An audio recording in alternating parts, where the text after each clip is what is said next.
une question qui a été transformée. Donc, je vais essayer de prendre l'exercice que je vous ai envoyé directement. Bon, je l'ai ici. Pour savoir les questions que...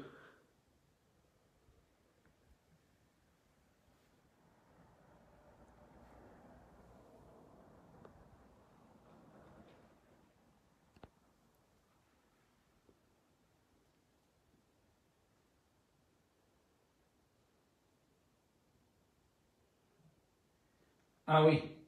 Donc, et la valeur de A0. Donc, nous avons, donc ici, on a oublié de calculer, bien sûr, dans cette question-là, on a oublié de calculer la valeur de A0, voilà, puisque nous avons déjà calculé T, nous avons déjà calculé T 1,5, donc il reste calculer T 1,5 et la valeur de l'activité A0, d'accord? Donc, pour calculer A0, donc on cherche, voilà, on cherche A0, c'est une question que j'ai oubliée parce qu'il n'est pas indiqué l'autre polycope, d'accord? Donc, A0, donc nous avons la relation qui nous permet de trouver, j'ai la valeur de A1 est égale à A0, E à la puissance moins lambda T1, d'accord? J'ai A1 et j'ai T1. Donc, à quoi est égal à 0? A0 est égal à 1 divisé par E à la puissance moins lambda T1. Alors, je déplace moins lambda T1 en haut, ça donne A1 fois E à la puissance lambda T1. Alors, je calcule, ici j'ai la valeur de A0, de A1, je calcule lambda fois T1. Alors, lambda fois T1, je remplace lambda, c'est ln de 2 sur T1,5, alors fois T1. Il est égal à ln de 2. Alors le T1 c'est 30 jours divisé par 137,31 jours. Donc ici, ce n'est pas la peine de convertir. J'ai en jour. Alors en faisant le calcul, donc nous avons 30 multiplié par ln de 2, voilà, divisé par 137,31. Donc, ça donne 0,151. Donc, lambda fois T1 est égal à 0,151. Donc, on va la remplacer ici. Donc, A0. Donc, je vais effacer ici le M1. On va la refaire. Donc, A0, il est égal à quoi? Il est égal à A1, c'est-à-dire la valeur de A1 que j'ai ici. Alors, la valeur de A1, 10,83, 10 à la puissance 20. 10,83, 10 à la puissance 20, multiplié par l'exponentielle E à la puissance 0,151. 0,151. Donc, A0 est égal. Donc, nous avons l'exponentielle shift ln 0,151. Alors, multiplié par 10,83, 10 à la puissance 20 est égal, j'obtiens 1,26. Donc 1,26, 10 à la puissance 23. 1,26 fois 10 à la puissance 23. Donc on va reprendre. Donc nous avons l'exponentielle E, c'est 0,151. Multiplié par 10,83, 10 à la puissance 20. Ça donne 1,26, 10 à la puissance 21. Voilà, c'est 21. Donc, je peux l'écrire aussi, A0 est égal à 12,6, 10 à la puissance 20 becquerel pour la comparer avec A1. Donc, il doit être supérieur à A1. Donc, A1, c'est 10,83 et celle-là, c'est 12,6. Donc, de cette manière, on a calculé la valeur de... On a calculé la valeur de A0. Alors maintenant, on passe à la question suivante. C'est calculer N1 le nombre de noyaux restants. Calculer N1, c'est 3, 3, 3, 3, 3. Le nombre de noyaux restants, nous avons le nombre de noyaux restants, soit j'applique N est égal à N0E à la puissance moins lambda T. Donc ici, nous avons deux méthodes. Donc, soit j'applique la relation N est égale à N0E à la puissance moins lambda T. Alors, N1, N0 à la puissance T1. Et N0, c'est quoi? N0, c'est A0 sur lambda. Donc, j'obtiens N1 est égal à quoi? Est égal à A0, E à la puissance moins lambda T1, divisé par lambda. Alors, A0, E à la puissance moins lambda T1, c'est quoi? C'est A1. Donc, d'une manière très simple, N1 est égal à 1 divisé par lambda. Donc, je la calcule directement par N1 est égal à 1 divisé par lambda. Je remplace lambda par ln de 2 divisé par T1 demi. Je la remplace ici. Donc, ça donne N1. Il est égal à A1 divisé par ln de 2 fois T1 demi. Donc, la question que nous avons, c'est calculer A0, d'accord? Calculer N1, le nombre de noyaux. Alors, donc, je calcule ici directement N1. J'ai la valeur de A1, j'ai la valeur de T1 demi, mais le T1 demi, il faut la convertir en secondes. Il faut la convertir en unité seconde.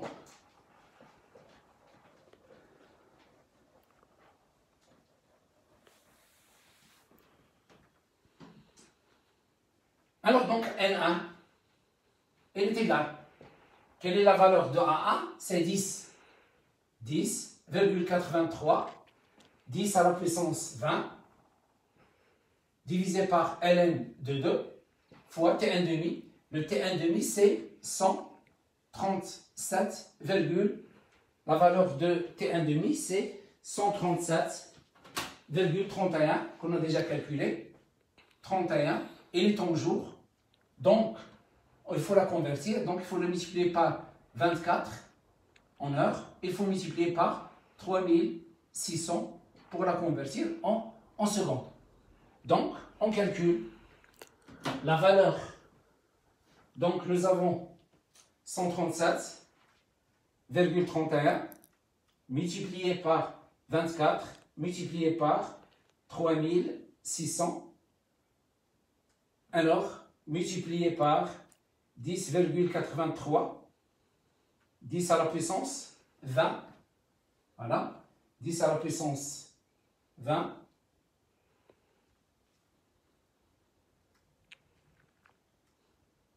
divisé par ln de 2. Donc 1,85, 10 à la puissance 8. Donc N1 est égal à 1,85, 10 à la puissance 28. Ça, c'est le nombre de noyaux un instant T1. Alors, le T1, nous avons A1, il est égal à 10,83, 10 à la puissance 20, ln de 2, 137, Alors, la question 3-4. Alors, essayez de vérifier les calculs. Vous faites vous-même aussi les calculs. Et entre-temps,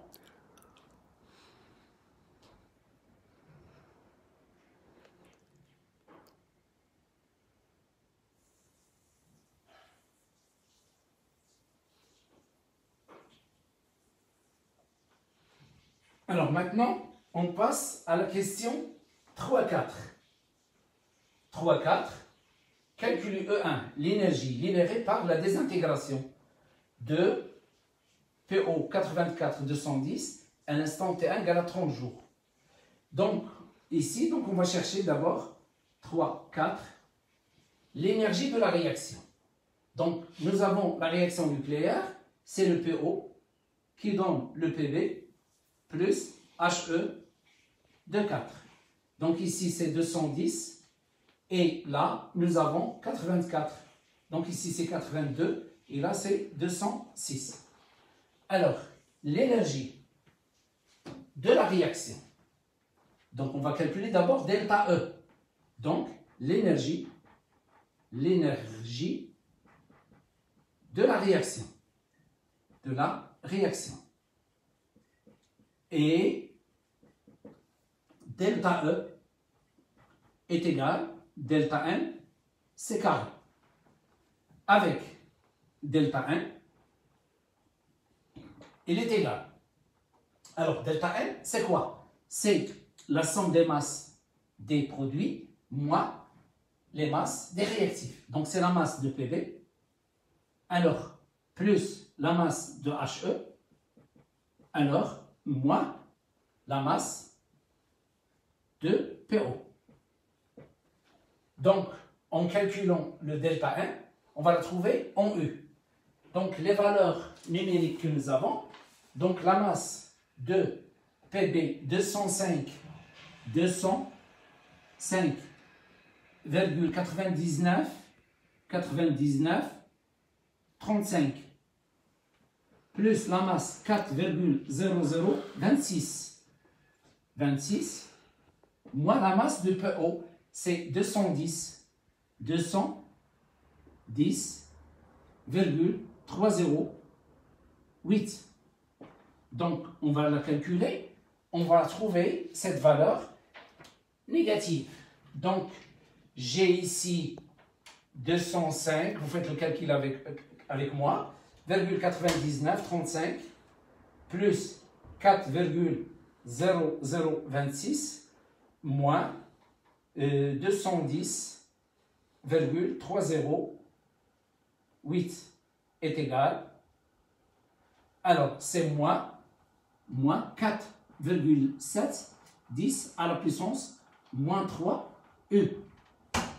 Alors, on va la multiplier par 931 pour la convertir en mètres par C carré. Donc, on va la multiplier par, donc, delta N est égal moins 4,7 10 à la puissance moins 3 multiplié par 931,5, j'aurai celle-là en mètres par C carré. Donc, est égal. Donc, fois 931,5 est égal moins 4,38. Donc, c'est moins 4,38 mètres par C carré. Maintenant, delta E. Delta E est égal à delta M fois C carré. C'est-à-dire est égal à moins 4,38 mètres par C carré fois C carré. Je simplifie. Qu'est-ce que j'aurai? Delta E, il est égal à moins 4,38 mètres. Donc, cette énergie, c'est-à-dire delta E, elle est négative. Ça signifie quoi? Ça signifie que c'est une réaction qui dégage de l'énergie. C'est une réaction exothermique. Alors maintenant, l'énergie libérée. L'énergie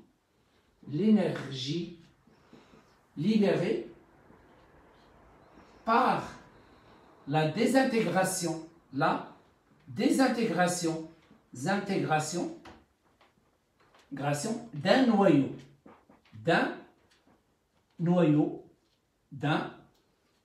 noyau PO 210,84 et la valeur absolue de delta E, c'est-à-dire c'est 4,38 mètres.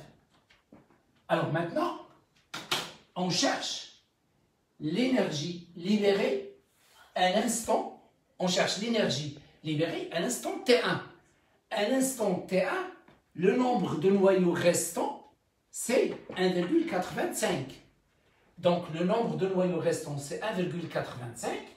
Donc, je vais effacer cette partie et je vais essayer de calculer l'énergie libérée E1. Donc, nous avons un noyau un noyau libère la valeur absolue de delta E. Nous avons n' noyau. N' noyau libère E1. Donc E1 est égal à quoi? Est égal à n' fois la valeur absolue de delta E. Donc il faut calculer n'. N' c'est quoi? C'est le nombre de noyaux qui ont réagi, c'est-à-dire c'est le nombre de noyaux qui se sont désintégrés. Nous avons le nombre de noyaux restants. Nous avons la relation suivante. N0, il est égal à quoi? Il est égal à n plus n'. Alors, ça c'est le nombre de noyaux restants, le nombre de noyaux initial. Ça c'est le nombre de noyaux restants, les restants.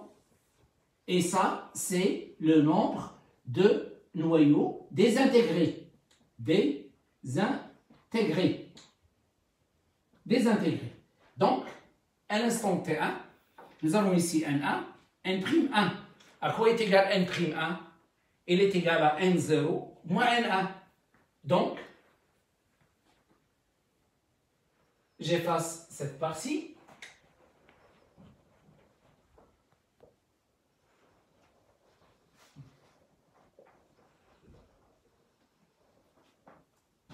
Alors, donc, N'1,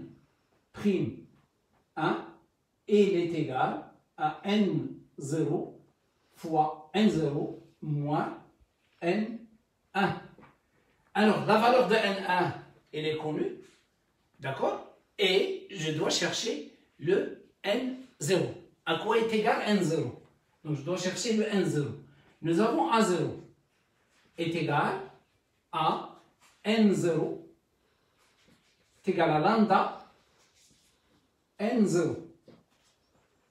Donc, je peux chercher la valeur de N0. Donc, N0, il est égal à quoi? Est égal à A0 divisé par lambda. Alors, maintenant, A0, c'est quoi? Je peux calculer A0 à l'aide de la relation A1 est égal à A0, E à la puissance, moins lambda T1. Alors, A0 à la puissance, moins lambda T1. Ou bien, je peux calculer aussi N0 à l'aide de la relation pour éviter beaucoup de calculs. J'ai la relation N1. Alors, N1, il est égal à N0, E à la puissance moins lambda T1. Je peux remplacer N0 est égal à N1 divisé par E à la puissance moins lambda T1. Je peux déplacer celle-là vers le haut. Ça donne N1, E à la puissance lambda T1. Je la remplace ici. J'obtiens N'1 est égal à N1, E à la puissance lambda T1. Alors, moins N1. Donc, j'obtiens N1 facteur de E à la puissance lambda T1 moins 1. Ça donne N'. N', bien sûr, 1. N'1. Alors, lambda T1, il a été déjà calculé. Lambda T1 est égal à ln de 2 sur T1 demi. Alors, donc ln de 2 sur T1 demi fois T1, c'est-à-dire est égal à ln de 2 divisé par T1 demi, c'est 137,13. T1, c'est 30 jours. Je calcule, d'accord? Alors, c'est 137,31. 31. Donc, en calculant celle-là, je crois on l'a déjà trouvé. Elle est égale à 0,151. Donc, 30 fois ln de 2 divisé par 137,31. Alors, ça donne 0,151. Donc, je le remplace. N'1, il est égal, la valeur de N1, c'est 1,85. 85, 10 à la puissance 28. Alors, fois l'exponentielle de 0,151, alors moins 1. Donc nous avons l'exponentielle shift ln 0,151 est égal, alors moins 1 est égal à 0,16 multiplié par 1,85 10 à la puissance 28. Donc ça donne 3 10 à la puissance, donc n'1 est égal 3 10 à la puissance 27. Voilà la valeur de n'1. Alors maintenant, je remplace le n'1 ici. Je la calcule. Je la multiplie par la valeur qu'on a trouvée pour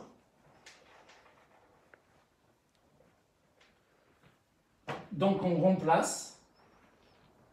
J'efface tout ça.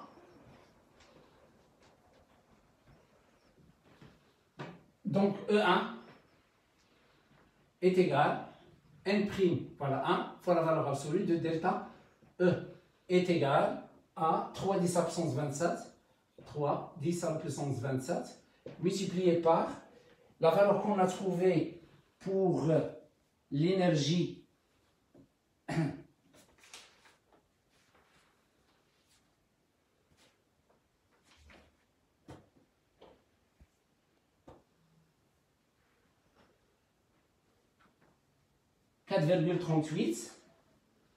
$4,38. Donc, qu'est-ce que j'aurai? 4,38 multiplié par 3, 10 à la puissance 23, il est égal à 1,31, 10 à la puissance 24 MeV.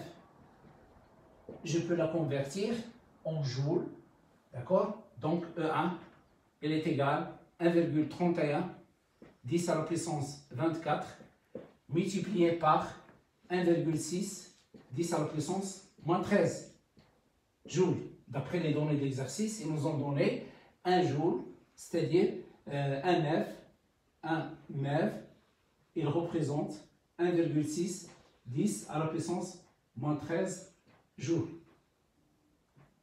Bon, donc 1,31, 10 à la puissance 24, multiplié par 1,6, 10 à la puissance 13, 10 à la puissance moins 13. Alors ça donne 2 10 à la puissance 11, 2 10 à la puissance 11 joules. 2,09, 2,09, c'est-à-dire 2,1, 10 à la puissance 11 joules.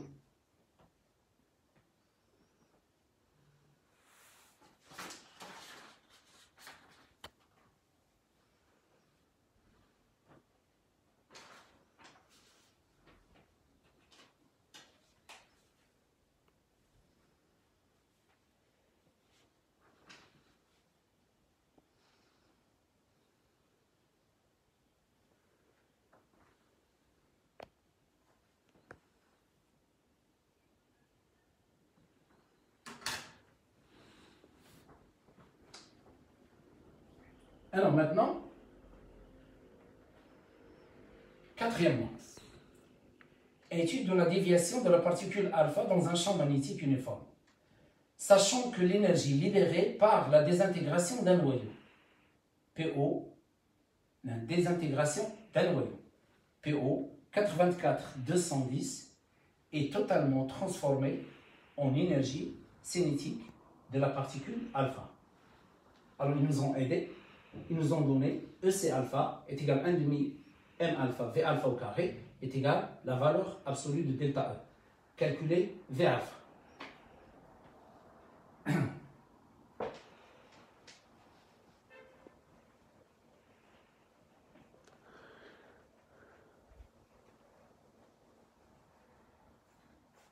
Alors ici, je vais vous montrer comment ils ont trouvé la relation qui est indiquée dans l'exercice. Dans l'exercice, c'est simple, ils vous ont donné la relation. mais vous ne savez pas d'où vient cette relation. D'accord? Donc, 4,1. 4,1.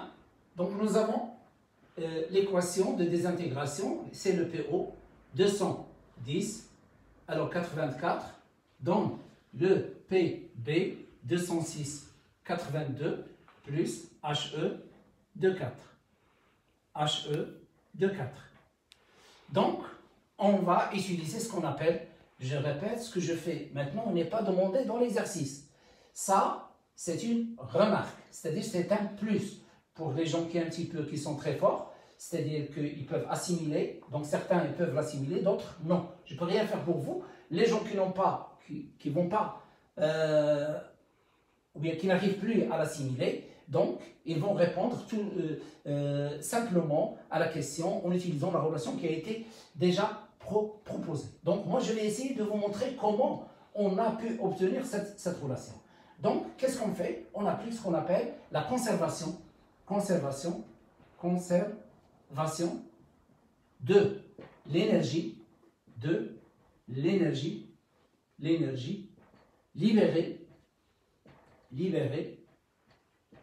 par la désintégration